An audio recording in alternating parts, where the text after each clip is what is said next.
The lug nuts need a 21mm socket. Remove the wheel.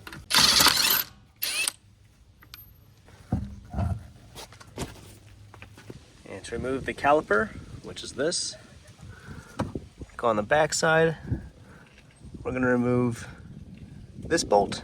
There's one more on the bottom, all the way down here.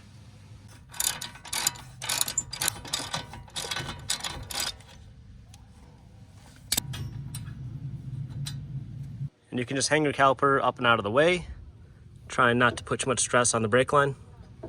Now there are 4 bolts holding the wheel bearing onto the axle. And they are 1, 2, and then same on the other side. You got one hiding back in here, 3, and this bottom one, 4.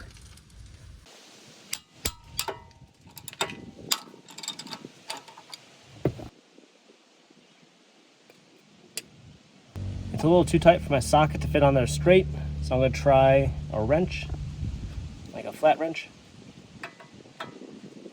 Let's see if that can stay on here better.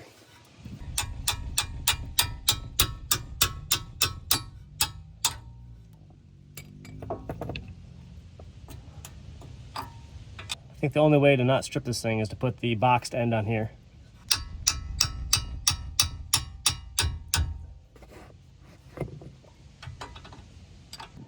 Definitely very tight to get the wrench in here. I think I've rounded the corners a little bit, so be careful when you do this one. The boxed end wrench seems to be the only way to do it. All right, I'm trying a smaller socket set. So this is a 3/8 inch drive socket, a little smaller. Socket seems to fit a little better. There we go. Do not round these bolts off. You will make this a very long project if you do. And just a note, you do not have to remove these bolts all the way. I'm going to leave them like this. And when I put the new part on, I can just slide them back in, because they kind of get stuck on this boot here.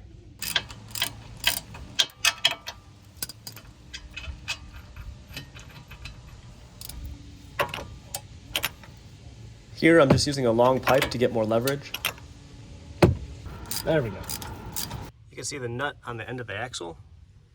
It has 2 pieces of metal that are folded in to make sure it doesn't come off. We need to fold those out and then take off this big nut here.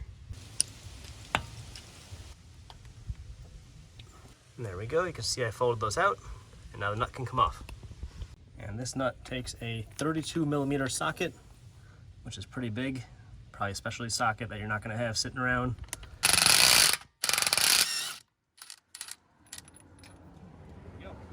And this is another tool that may not be very common, but I highly recommend it. It's an impact driver, with just a Phillips head on it. So if you try to take these out with a screwdriver, you're never gonna get it out. It's just gonna strip that screw. Impact driver, you hit on this end with a hammer, so it pushes it into the screw as it turns it, so you don't strip it.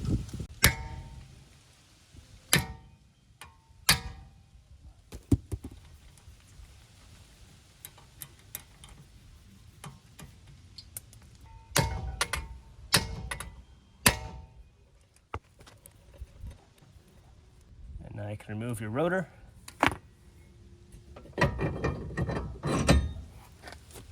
And here is your wheel bearing assembly. You can see the 4 bolts we already unscrewed. So this should just pop off now. It's probably gonna take a little persuading, some hammering, but it should just slide right off.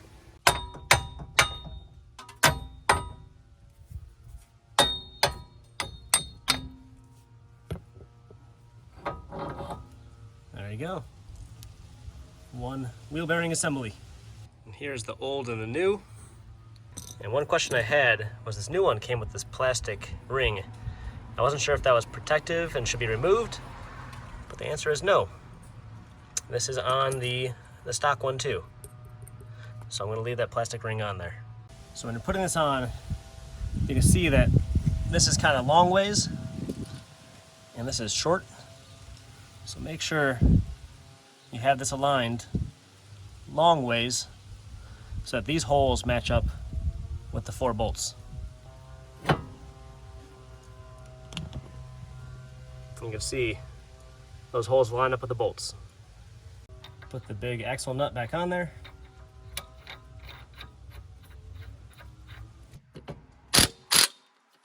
Looking online, it says the torque for this big nut right here is somewhere between 150 and 200.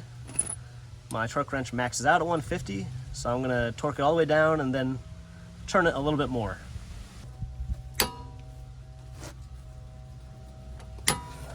And you can start putting the 4 bolts that hold the wheel bearing back on.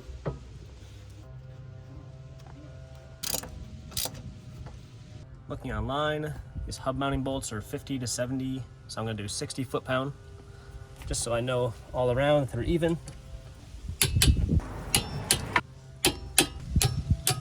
Fold these tabs back in to lock the nut.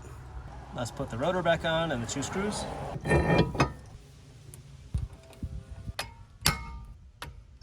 Let's put the caliper back over the rotor. Pop the wheel back on. And that is it. Hopefully your sound or vibration is gone. And it's not too bad, actually a pretty easy project.